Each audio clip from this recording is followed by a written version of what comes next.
high, shoot far, aim for the moon.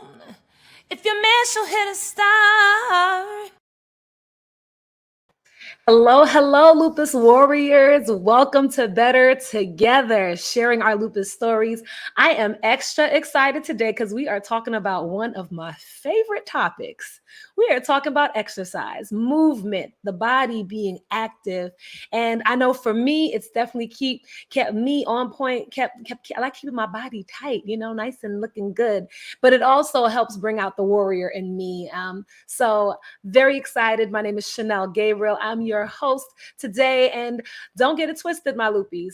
I definitely have had the days where movement seems counterintuitive, and the bed might have just been my only option. But I definitely want us to think about how tomorrow we can feel better, and we want to just encourage movement to happen, because I know that unmoved joints makes even more stiff joints. But we're going to try to have some guests here, give you some tips around that, and help you. If you love exercise, fitness, movement, whether it be yoga, running, anything that keeps you going, please put that in the chat and show some love to all of those examples of movement, of ways of expressing ourselves through our bodies. So we have some exercise questions, roadblocks that might be getting in your way that we're going to try to push aside.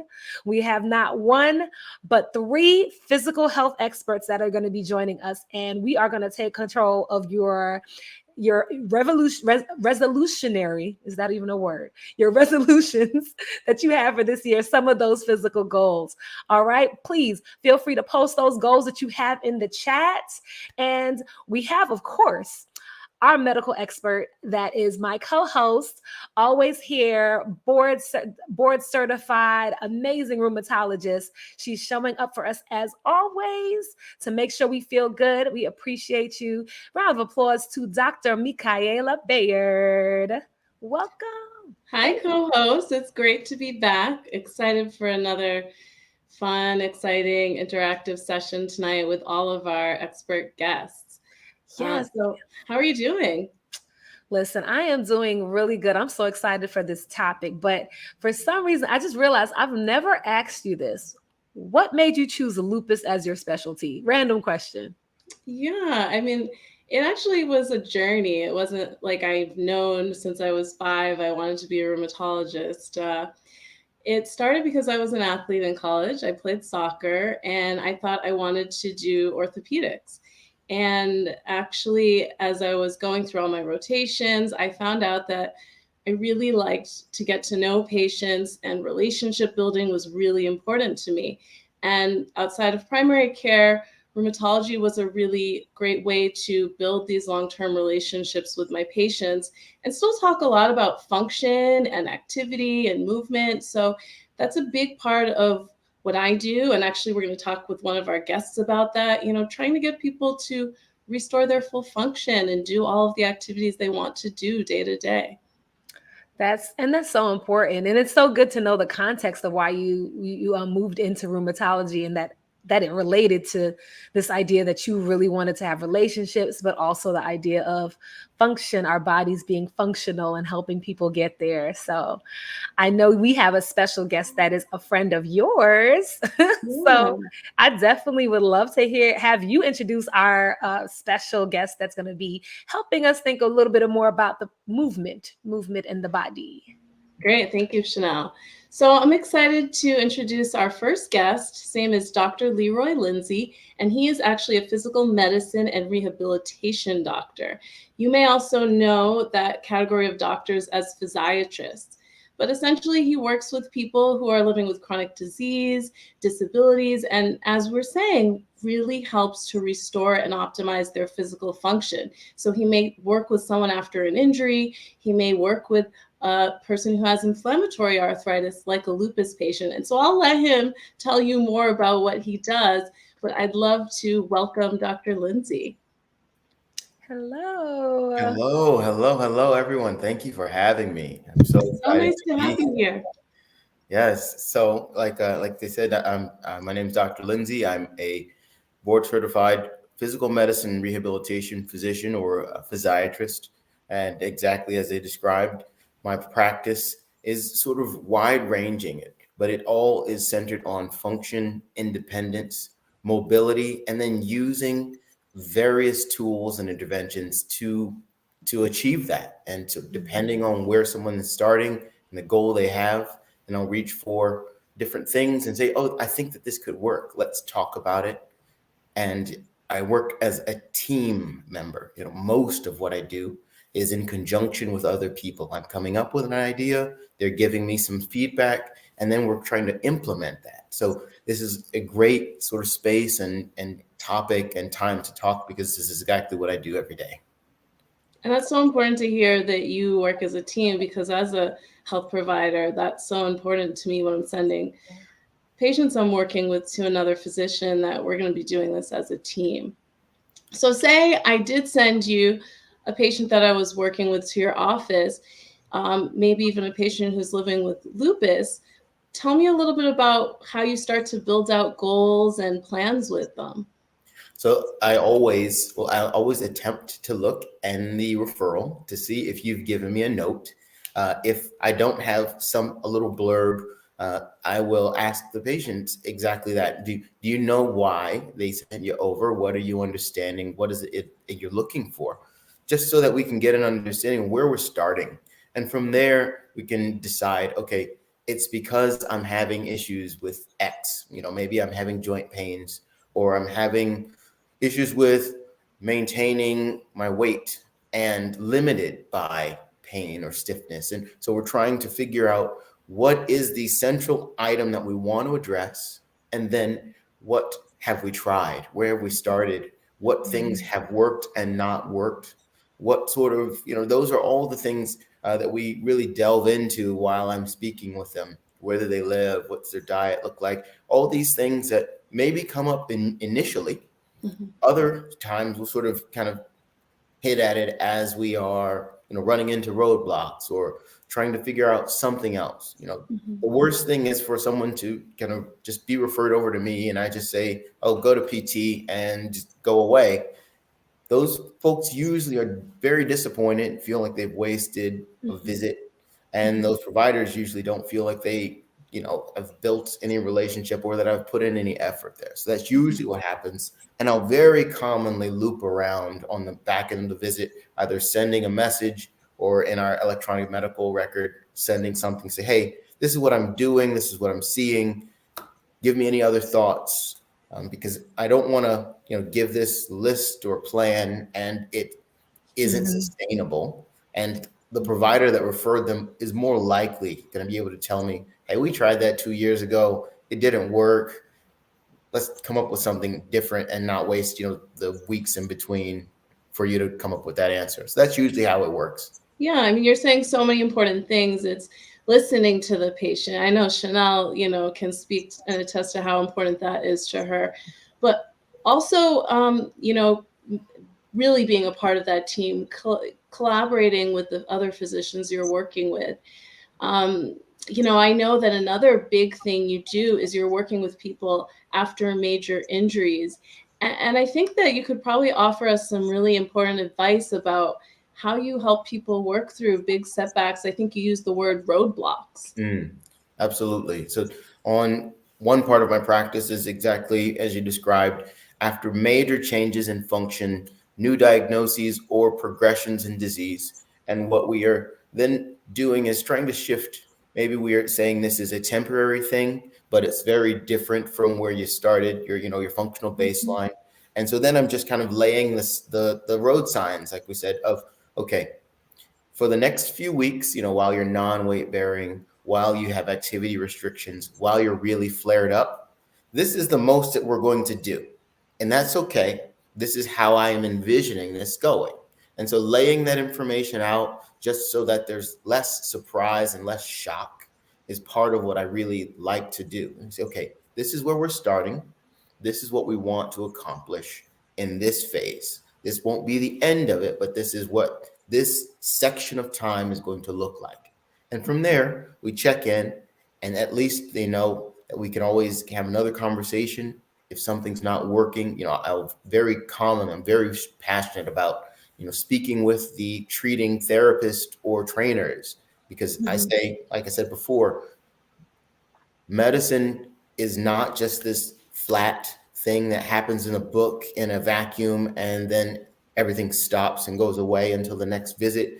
It's always dynamic, and you can't really capture that in a note as well as you can if we just had a few words to exchange and say, if we could just figure out this thing, this roadblock, I think we could, continue to progress. And so that's usually what I'm doing with major injuries or even more minor ones, but especially those where we seem to have hit a point and really need to figure out how to work around it. Hmm. Usually where I'm going to say, okay, is it an intervention that we need? Is it just another visit? Is it a new medication? Is it a group or family discussion that's required at this point? Hmm. Because our expectations just aren't realistic. So all of those are ways that I'll say, this is where we should go and move from there. So I have a question. So what's the difference between you and like a physical therapist? You mentioned like sending someone there because I know that a lot of times I'm like, oh, this is achy. Where's my physical therapist? Like, should I just be going straight to you? Should I be asking my doctor to start with you? Or do I start there? Do I just go to a personal trainer? Just thinking about like what's your role in that Mhm. bigger team? So that's a great question, and one that is very commonly asked. What normally, or the way I describe it is, I, as a physical medicine and rehabilitation, practitioner, I often actually speak multiple languages. Right? So I'm very familiar with the therapy models, the different schools of thought, the different modalities and equipments and technologies that they use. But I'm also very familiar with the medical and the diagnoses and the imaging and the laboratory testing. So sometimes there is a discrepancy from one provider to another healthcare, worker or team member, and it's sort of assumed that everyone understands what's happening and what's needed. But very commonly, it's actually not very clear. So because I live in both worlds, I also do injections and write prescriptions for different therapies and spend most of my time engaging with therapists and trainers and caregivers that live in these different realms. I end up with this network of, oh, this person's really great for shoulder pain. They don't really like ankles so much. This therapist is, and so then the physical therapists are the ones that are going to actualize a treatment plan from session to session. And then they're going to send back information to say, we're progressing just as we need, or something's going on. Maybe we need imaging. We're just not making any progress. I'm worried about X. And so that's usually how I try to cultivate that loop, because they can't order anything.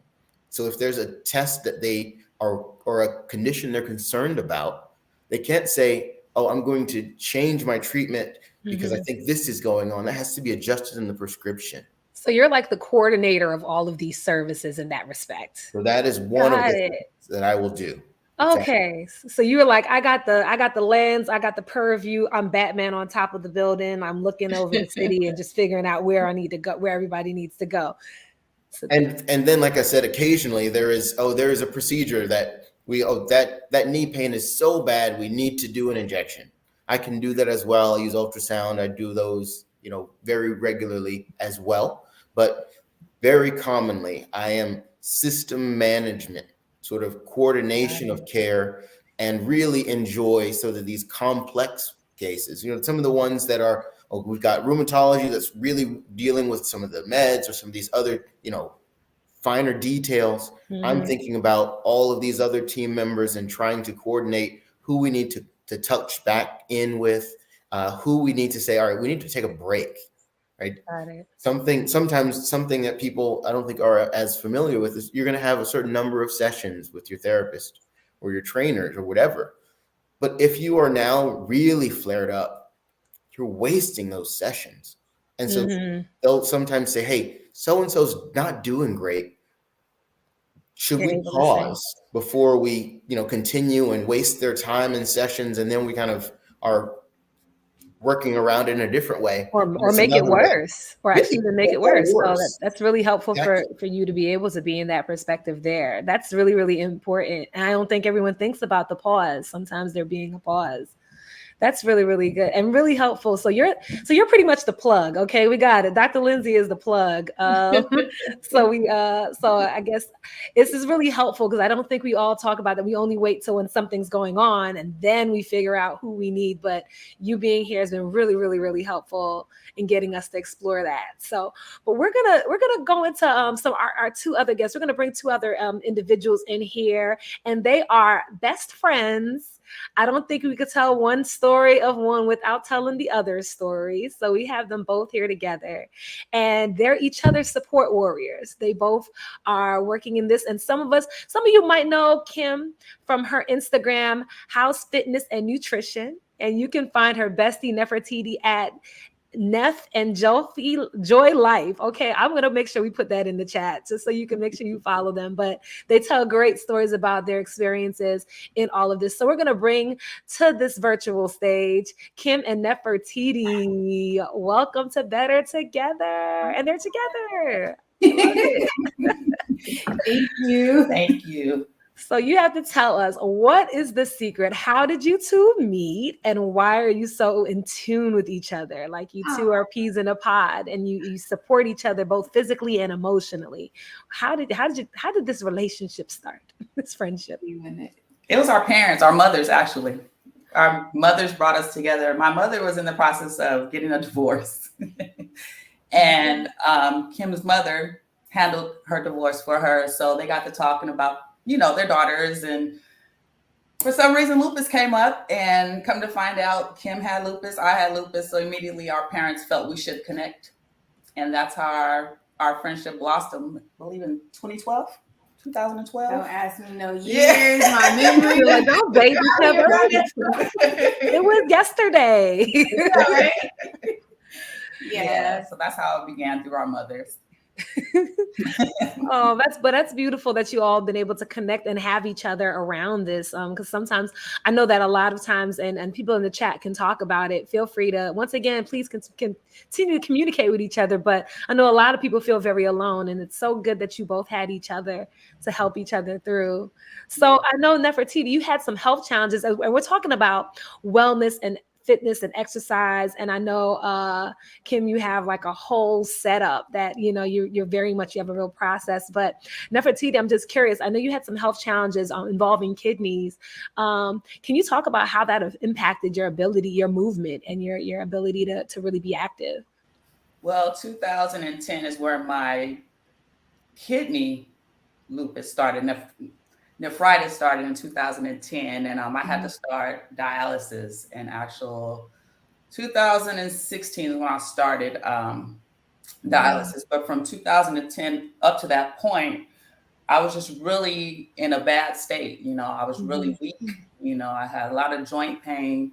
But fast forward to the transplant in 2018, that really transformed my life as far as wellness, feeling better, because before then I was lifeless. I couldn't do a lot. Lupus had me like down. So, like I said, with dialysis was my lifeline. Then I had the transplant, and I've been doing very well. And then 2020, I wanted to get active because my body was terrible. I lost a lot of weight. And then that's when Kim ventured out and started her fitness program. And I was like, I'm not a gym rat. I've never been to the gym prior to, and I was never going to go. I'm just not that person, So she introduced fitness to me, and it's been great. She's been a great support for me. So that's a really good point and I love that you guys are each other's support system.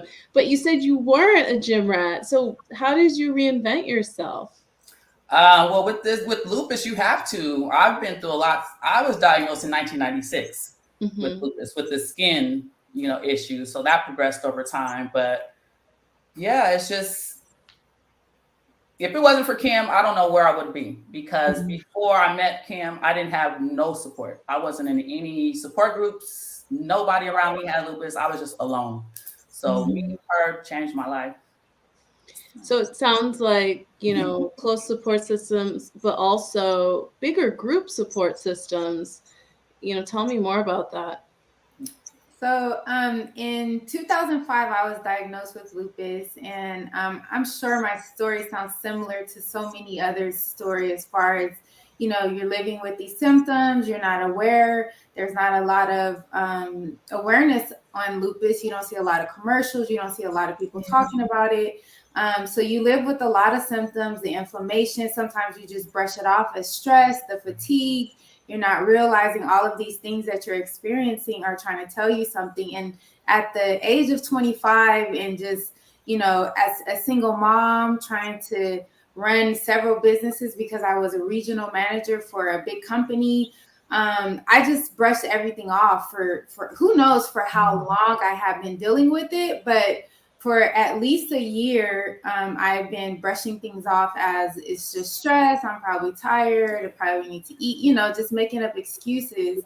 And finally, I went to see my primary care physician who had no idea what was going on, but thought it could possibly be lupus, referred me to a blood doctor.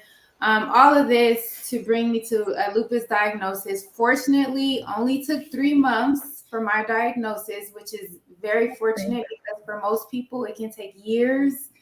But I was diagnosed early on, and I went through a really hard time in my life after being diagnosed, just dealing with depression. When you're 25 years old, being told that you have to take medication every day for the rest of your life is very, very hard. And having to deal with that and, going through the whole denial, anger, feeling alone, because there's not a lot of information out there about lupus. Unfortunately, you have to find I think that, God was with me in the sense that he put people in my life, in our lives, that we were able to meet, that brought on that support. So through the first 2 years of my diagnosis, I went through a deep, dark depression. I almost died several times. I could go into stories of that, but I won't. Have plenty of those.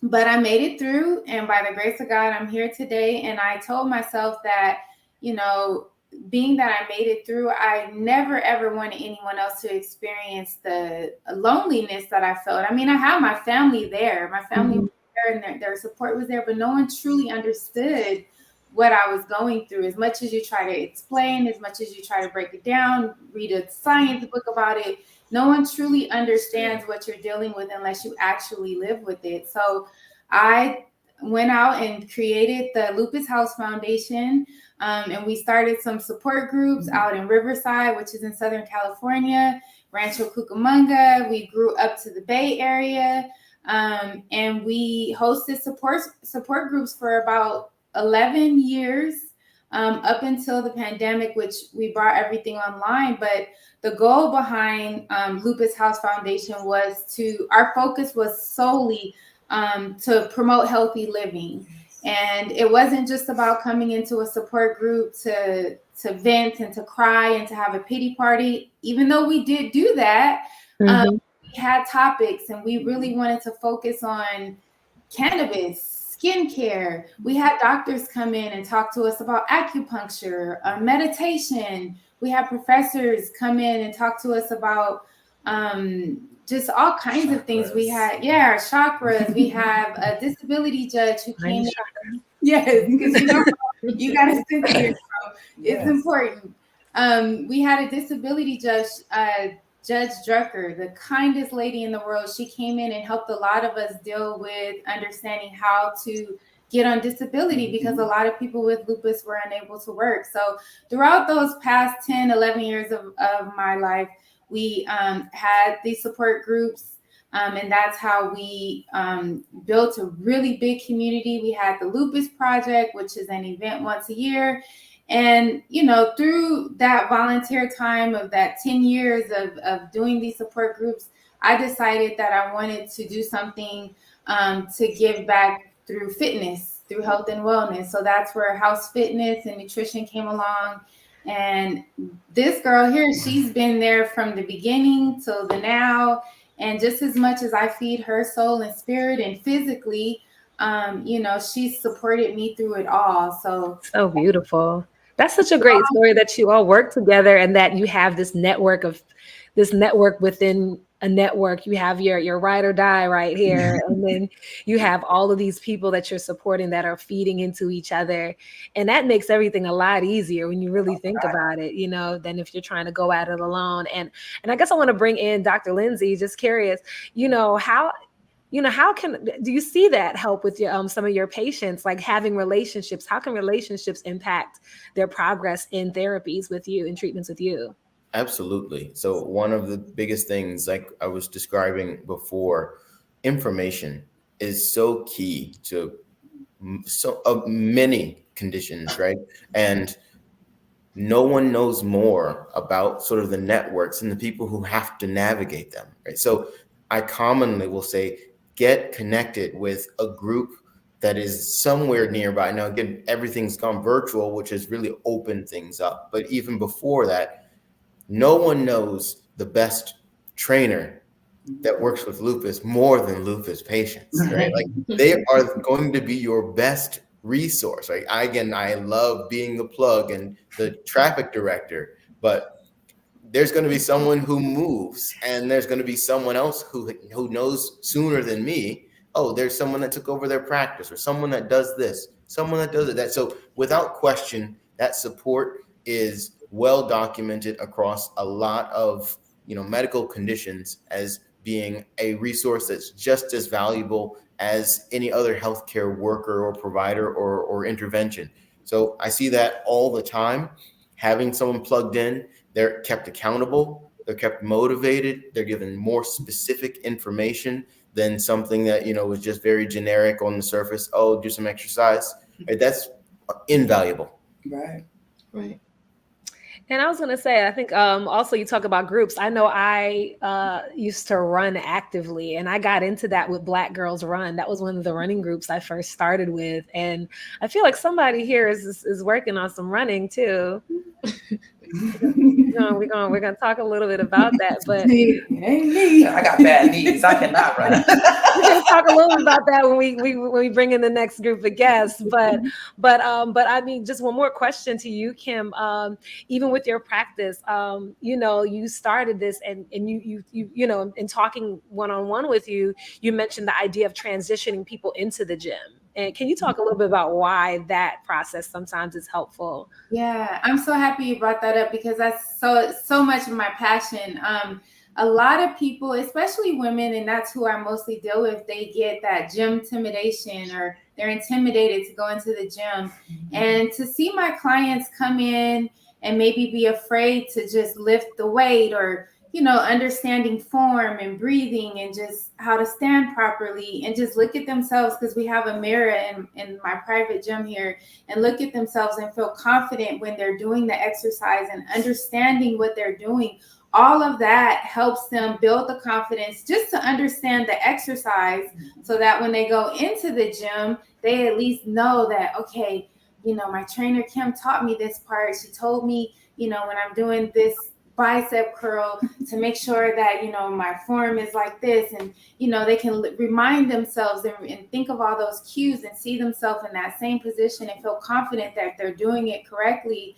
And for me, seeing these girls that I train come in here and not feel confident, and then walk into any gym and grab the weights and go to where all the free weights are, where typically all the big men are, and they just go over and they grab the weights and they just do it, and it's like, oh, it's just the beauty to see them have that confidence and to understand what they're doing, and be able to go without me and send me videos like, look at me, and they're lifting heavy weights and stuff. Like, that's everything to me. And it plays not just a part in the physical realm of a gym atmosphere, but in life, because a lot of times you might be uncomfortable to walk into any setting and just be yourself.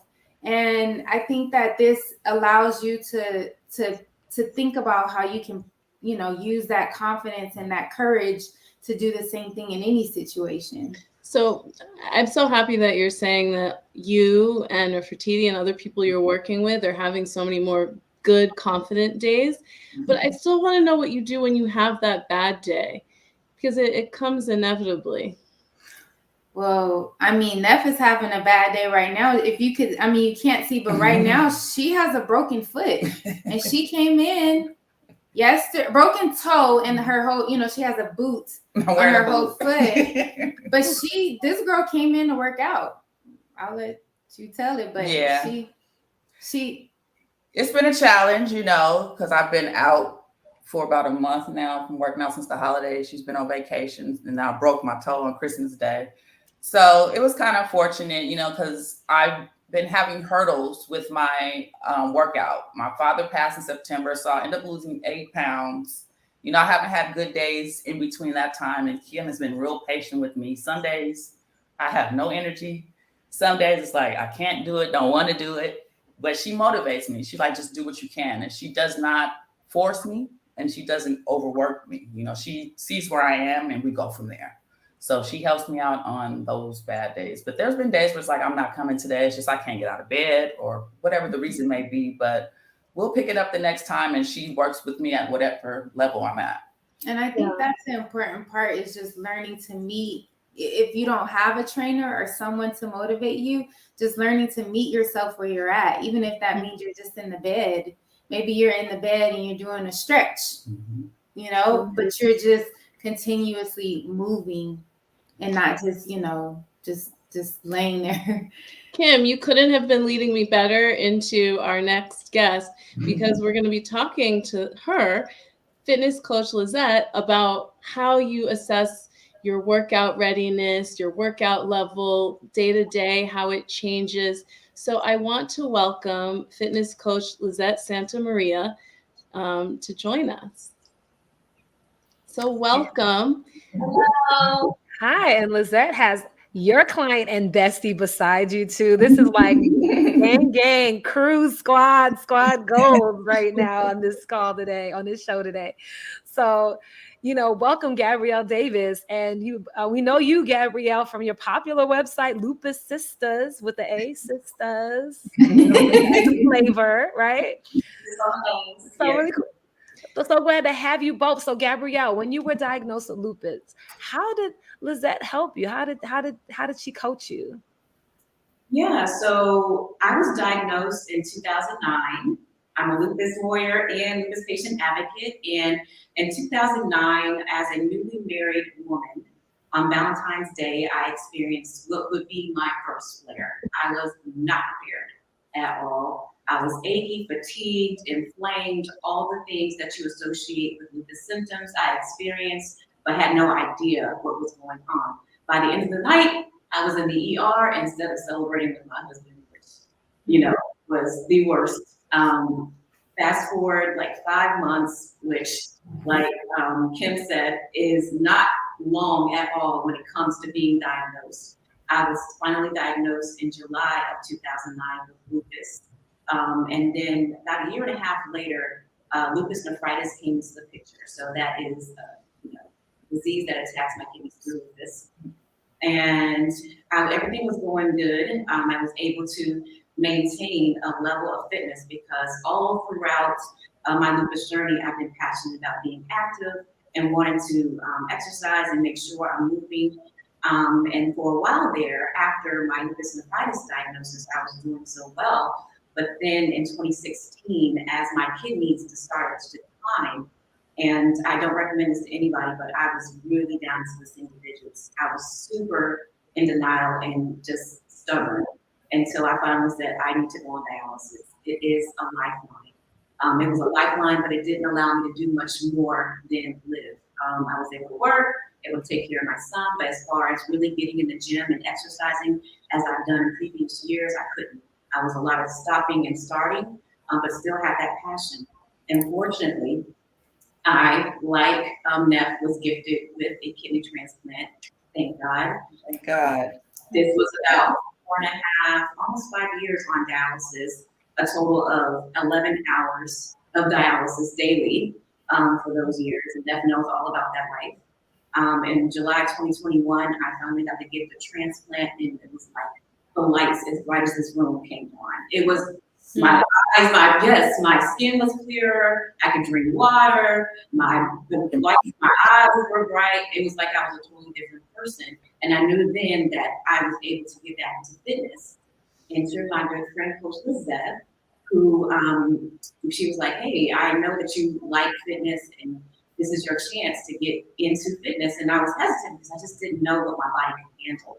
But thankfully, Lizette, being a lupus patient herself, knew that she needed to be gentle but firm with me and pushing me in areas where I can see you can go stronger, so go stronger. But then on those days where I was having flares or just wasn't feeling like myself, we started from day one. So I started very weak, still unfamiliar with movements, still trying to get acclimated. We started with body weight exercises, and then we would get over time familiar with more exercises. Weights were involved and more repetition. So what you see today, she set the foundation for it. Credit, I always shout her out because she has been life-changing words for me. Just give me that confidence to get back to the gym and get stronger. And that's what it is, so empowering, for not being able to do all the things you want to do to be to the point that you can exercise and get in the gym and own it, right? Definitely. And I'm thankful for her and excited to show. So, Coach Lizette, as Gabrielle is telling us, you have many things you bring to the table. So you're more than a coach. You told me you do virtual yoga, energy healing. How do you balance all those things when you're building out a plan for a client like Gabrielle? Definitely being structured. Like I said, that's definitely one of the things that I've had to do, just so I can maintain my peace and my balance, for sure. But a little bit about me. My name is Lizette Santamaria. I am a lupus warrior diagnosed in 2006. I'm also known as the lupus coach, and I'm a national board certified health and wellness coach, registered yoga teacher, certified personal trainer, and I'm the owner and founder of Discover Your Power. And speaking of balance, and when it comes to lupus, throughout the years, I've actually experienced many challenges. Oh no, we're cutting up just a little bit, Coach Lizette.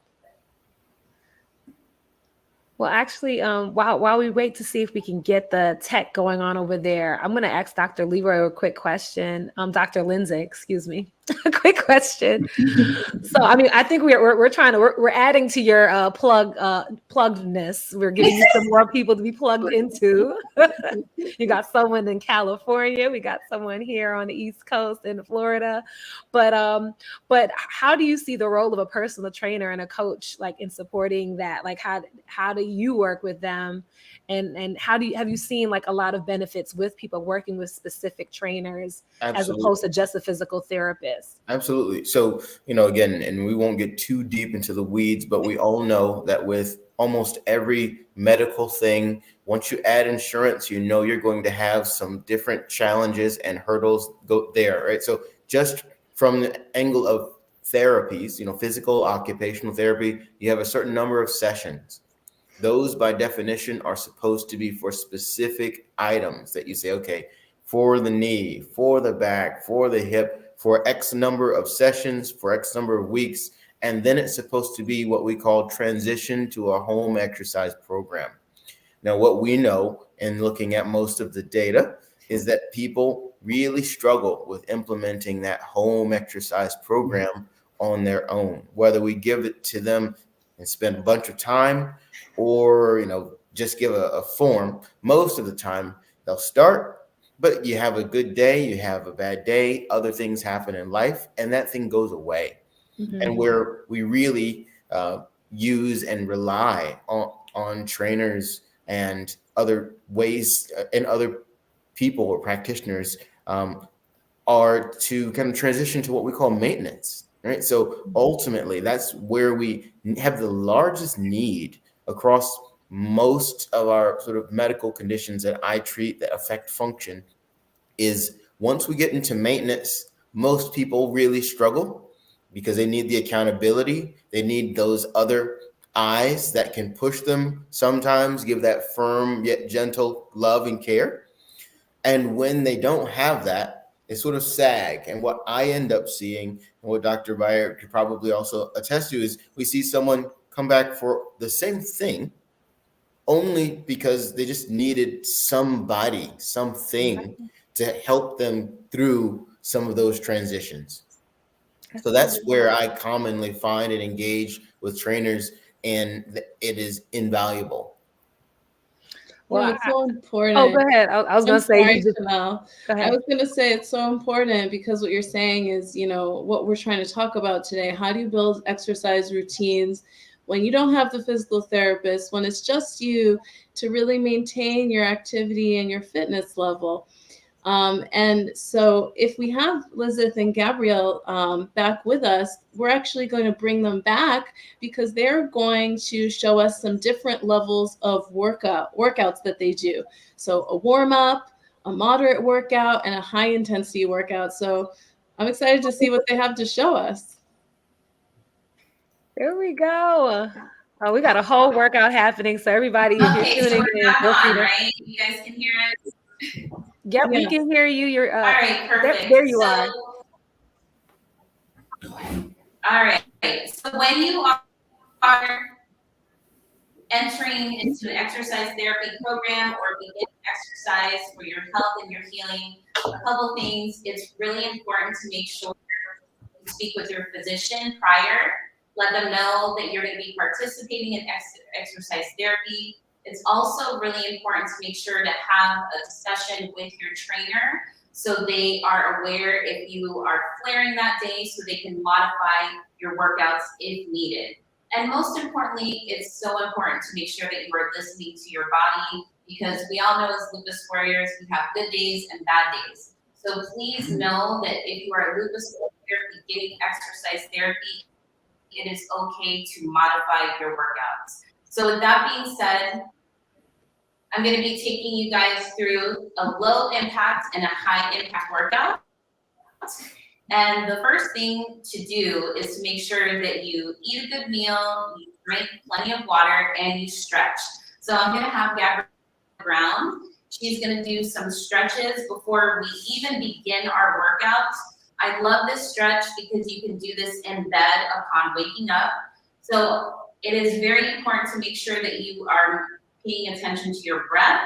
So I'm going to have her breathe deep and bring her left knee in so she can stretch out her quads, her calves, and also rotate her ankles. This is very important because what we're going to do today is both an upper and lower body workout. So you want to make sure that you are stretching those muscle groups that you are going to be engaging during your workout. So you can see she switched from both left to right.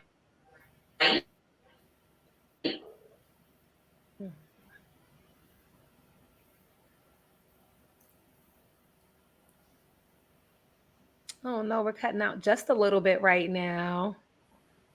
But I guess we can all definitely understand the idea of stretching your knees, stretching your hips. I think that if we're not mistaken, that's definitely I know for me, one of the main places that I'm always stiff in.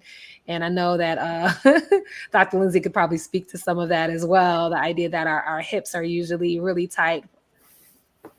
And Yeah. I was going to say, what are some major parts that do need to be stretched? And so everyone has their place that that bothers them. So we usually we focus on that individual. So they'll be able to say, "Oh, I'm going to feel it," and when I know I'm going to feel it, it's here. And so that's usually where we will start, and that's also where we will examine and make sure, okay, is that part having more arthritis? When we look at an x-ray, does that part look more worn down? Is that something that is, or is it just that's where their body fits? So our guests would probably be able to tell more of where they feel, what they feel, and what they have to do when that starts just to become active. Yeah, and Kim, what exercises do you think? What are some good stretches you think that you see folk needing to do in preparation for movement? Because I think sometimes we just pick up the weights and start going. Yes, probably you and I do that. But when you're, especially if you're just getting started, you want to make sure that your muscles and your joints are warmed up. So dynamic stretching is going to be great for you. A lot of people like to start off with static stretching, not realizing that the static stretching is to be done after a workout. So the dynamic stretching is just a moving stretch. So instead of holding the stretch for a long time like this, you're moving the arm, to stretch it out. Sorry. Or you're, instead of just holding it, you're doing a moving stretch. So if you're doing, for example, she's initially started off working out 2 times a week. She's actually upgraded to 3 times a week. Yes, we would do mostly full body on those 2 days, but now we've broken it up into segments. So if you're looking to what should I be doing on different days, she'll have an upper body day, a lower body day, and maybe we'll do like a cardio day, or it just depends on the specific person in their program. But for example, her lower body day, we'll do some hip stretching. So like you guys mentioned, the hip is going to be the biggest part that we'll need to stretch before you start your squats or your deadlifts and stuff like that. And your ankles, you can do some ankle swirls and some knee rotations and some toe taps, things like that, just to get your muscles kind of warmed up before you just hit the weights directly on them. So, Nefertiti, Kim mentioned hip stretches. What are the stretches you really like to do? What feels good for you? I like the one where we lay on the floor and I put one of my legs back and I stretch like forward. That helps a lot because mostly my pain is in my knees. My knees are very, very bad. So yeah, we have to stretch before and afterwards. Okay.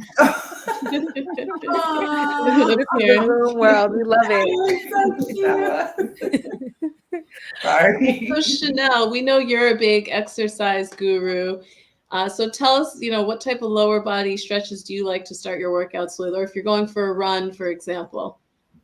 Oh no, I'll start doing little things like hip swings, which is just swinging your leg back and forth, and then outside and in, so I can get all of those hip complex, everything moving and going. Because I think we always think about the gluteus maximus, and there are like a billion other muscles in your behind that need to get moving before you start running. So there's that. I do love arm circles, little ones and then bigger ones. And I have like certain songs, like my power workout songs that really help me out. So like mine is,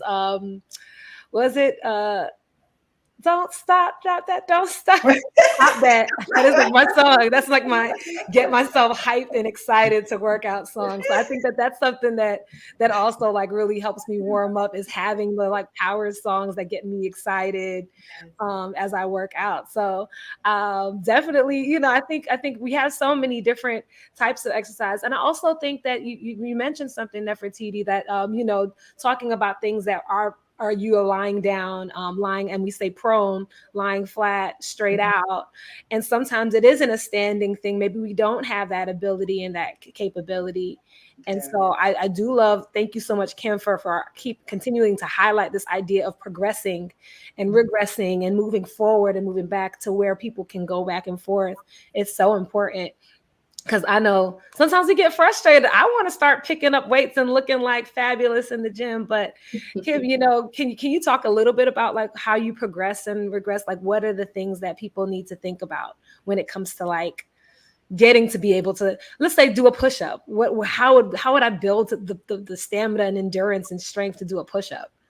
So for me, the most important thing, and I'm so happy you asked that, because we're all so excited to hurry up and get to that goal. We want to do the 20 push-ups. We want to have the nice shoulders and arms and look good in our clothes because it makes us feel good, right? But if you want to get there, you want to make sure that you get there safely. So the most important thing is going to be your form. So it's important to make sure that you're working with a trainer that emphasizes form, that takes the time and the patience to not just yell at you and say, get on the floor and give me 20 push-ups. I need you to show me how to give you 20 push-ups. I need you to help me with my breathing as I'm doing the push-ups. I need you to make sure that my core is tight. As I'm going through this, also, a lot of times you want to make sure that your trainer understands how you're feeling today. Like maybe you're just having a bad day, and I've had lots of times where Neff's just not in a great mood, and she's like, you know what, Kim? I don't feel like I can do that one today. And you have to understand that, especially if you're dealing with someone with a chronic condition. So sometimes you take things slow. You start off with breathing, proper form, and you may not be able to get on the floor and do a push-up. Maybe you might do a kneeling push-up. Maybe you might even start off with a wall push-up. That just know that whatever your goal is, if there's a will, if you have that will, there's a way. And if you're dealing with someone that's telling you there's no way or it's impossible, I'm gonna tell you right now, get yourself somebody else to deal with. Because if you have a will or a want or a way that you want to look or a way that you want to feel, there's a way. And we're gonna find that way for you. So if 20 push-ups is your goal, hey, we may start you laying on your back and lifting some water bottles to strengthen your shoulders and your arms. That may be where you need to start. But just know that there's a way for you to start. I mean, I love that positive outlook, Kim, and I think that's so helpful. And I think I know what Dr. Lindsay's going to say, but we actually have a chat question that is, when should they see a physical medicine doctor? But I think this plays right into what you're saying, Kim, about adjustments and modifications. Exactly. So just like that, a very wonderful place to start with someone that does physical medicine rehabilitation is, I have a specific question. We have attempted it and we have had difficulty getting around it. Is there another way to approach that goal? Is there a piece of information that we are missing? So maybe the goal is 20 push-ups. Maybe a certain joint will not tolerate you doing the push-ups with your wrists straight out. Maybe you need to change the position of the hands or the elbows or the shoulders. So I think about, okay, what components may be limiting this? Is there something that we can adjust that on the movement or form side? Is there something we can better understand on the body side? And or in the cycle, when does this seem to have difficulty, being accomplished? Is it just a timing thing that we need to do? And so that is where I would recommend having someone like a physical medicine rehabilitation provider give another set of eyes that is literally just trying to say, yeah, I think that you are asking the right questions, approaching things the right way, versus, we could try it this way and see if it works. If it doesn't, okay, move on and continue to pursue. But that's how I have attempted to add value to whomever I see, but especially the patients that have long-standing or chronic inflammatory conditions that just require a slightly different approach than what I sometimes call the cookie cutter gym sports approach that usually works very well for very young with no comorbidities or other medical conditions. And then it has a difficult time being applied as soon as some variation is thrown in there. And that's usually where you need to have someone that has experience, especially if they have, a medical condition of their own. So someone had mentioned that a lot of how you choose a provider, whether it's a trainer or a therapist or whomever. But if someone already has clientele that have these conditions, they're probably going to be a great resource. Someone who does not at all, they're going to be learning with you. So it's not as though they cannot learn. But that's the thing that I at least always tell someone: if they are willing to ask the questions, reach out to your providers and show that they're willing to do the work to learn and adjust and not apply flat out, this is how I train, you're probably going to be okay. And that's really helpful. And I think to even take it to the next level, say, for example, Chanel comes to see you and she has knee pain because she's been doing a lot of running. What are qualities that you would tell her that would be helpful when she's picking out a trainer? So just as I said, if she's starting with, hey, I'm trying to do this thing on my own and I don't think I'm ready for that.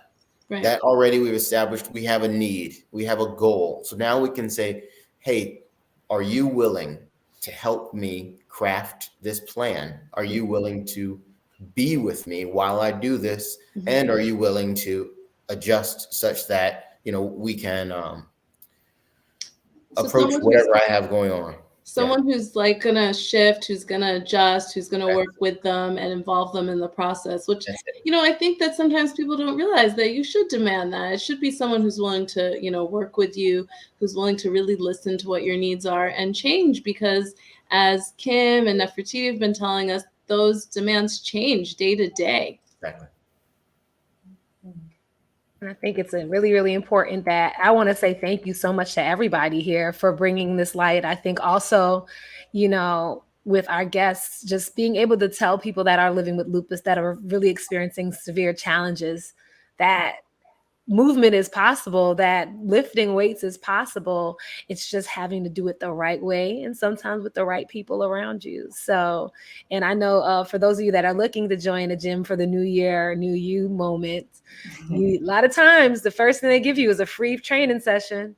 Use that. Steal all the things you can. So passing it back to Dr. Michaela. Yeah, so I want to make sure we have enough time for another beautiful close from Chanel. And I wanted to thank Biogen, who's our sponsor, and remind you all that if you're interested in any additional information on lupus or clinical trials, to please go to the link biogentriallink.com, so you can see it right below. So check that out. And we're going to have Chanel end our show.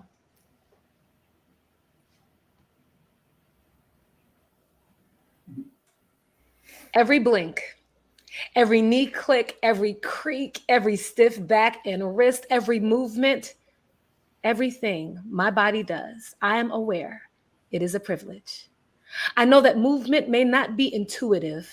I know that aches don't make exercise feel possible, but I know that mobility can set them joints free, that dance can make the heart happy, that the weight of lupus lifted with overhead presses can help make my joy be real. See, I work out to manage the stressors.